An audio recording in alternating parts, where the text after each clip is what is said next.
ঠিক আছে, শেখ হাসিনার পর আপনাদের কি হবে সেটা আমারও চিন্তার বিষয় না, আমার পরিবারের আর চিন্তার বিষয় না, আপনারা বুঝবেন। আমি সজীব ওয়াজেদ জয় বলছি। আপনারা জানেন এই গত কয়েক সপ্তাহ ধরে আমাদের বাংলাদেশের যে গন্ডগোল সংকট চলছে, এই যে ছাত্রদের কোটা বিরোধী আন্দোলন, কোটার বিরুদ্ধে আমরাও ছিলাম। শুরু থেকেই আমাদের সরকার কোটা সরিয়ে দিয়েছে, আমাদের সরকার তাদের সম্পূর্ণ দাবি মেনে নিয়েছে। এটা আদালতের একটা রায় ছিল, এটা আমাদের সরকারের করা ছিল না। তাও আমরা অ্যাপিল করে দ্রুত এই কোটা তুলে দিই। তাতেও আন্দোলনকারীরা সন্তুষ্ট না। আমরা তাদেরকে আলোচনায় ডেকেছি, আমরা একটা জুডিশিয়াল কমিশন করেছি, যে সংঘর্ষে যে হত্যাকাণ্ড হয়েছে সেটার বিচারের জন্য। অনেক পুলিশ অফিসার যারা অতিরিক্ত ফোর্স ইউজ করেছে তাদেরকে আমরা সাসপেন্ড করেছি। তাতেও এই আন্দোলনকারীরা সন্তুষ্ট নয়। আমরা যতই ছাড় দেন, প্রধানমন্ত্রী নিজেই তাদেরকে ডেকেছেন যে আসেন আমরা আলোচনায় বসি, তাতেও তারা সন্তুষ্ট না। আমরা যতই ছাড় দিতে থাকি, যতই তাদের দাবি মেনে নিতে থাকি, তারা কিছুতেই সন্তুষ্ট না, তারা খালি দাবি বাড়িয়ে যাচ্ছে। এখন দাবি হচ্ছে যে সরকারের পতন। তবে সরকারের পতন হওয়ার পর কি হবে, কি হবে এটা কেউ ভেবেছে? আমরা বাংলাদেশে গণতন্ত্র রক্ষা করে রাখতে চাই। সরকার পতন করে নতুন সরকার আসার সাংবিধানিক অনুযায়ী শুধুমাত্র একটি উপায় আছে, সেটা হচ্ছে নির্বাচন। আমাদের সুপ্রিম কোর্ট রায় দিয়েছে যে কোনো অনির্বাচিত সরকার 1 মিনিটের জন্য ক্ষমতা নিতে পারবে না। তো তাদের এই নির্বাচনের দাবিও যদি আমরা মেনে নেই, তো তারা তো এই পর্যন্ত কোন দাবি, আমরা যত দাবিতেই রাজি হয়েছি তারা তাদের দাবি বেরিয়ে যাচ্ছে। তার মানে কি, আমরা যদি এখন এই নির্বাচন সরকার পতনের দাবিও মেনে নেই, তারা তখন দাবি করবে যে না, এই সরকারের আন্ডারে নির্বাচন, এই নির্বাচন আমরা মানব না। তখন কি হবে এটা কেউ ভেবেছে?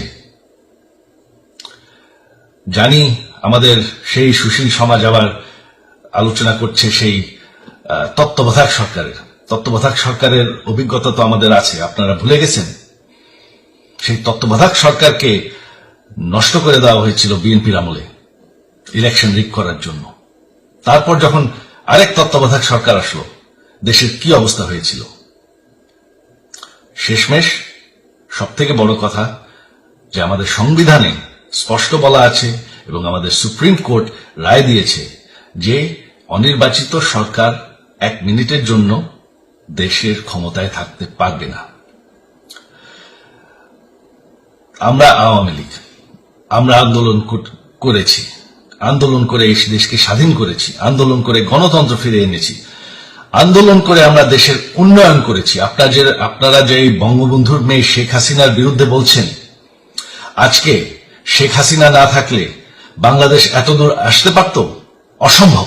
কেউ কল্পনা করতে পারে নাই যে বাংলাদেশ এরকম উন্নতি করবে, এরকম উন্নয়ন হবে। ঠিক আছে, শেখ হাসিনার পর আপনাদের কি হবে সেটা আমারও চিন্তার বিষয় না, আমার পরিবারের আর চিন্তার বিষয় না, আপনারা বুঝবেন। তবে এইভাবে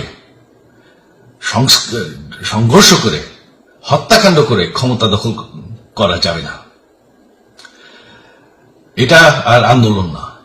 যখন পুলিশ হত্যা করা হচ্ছে, নিরীহ মানুষের উপর হত্যাকাণ্ড চলছে, মানুষের বাসায় আগুন দেওয়া হচ্ছে, জার্নালিস্টদেরকে হত্যা করা হচ্ছে, এটা হয়ে গেছে সন্ত্রাস।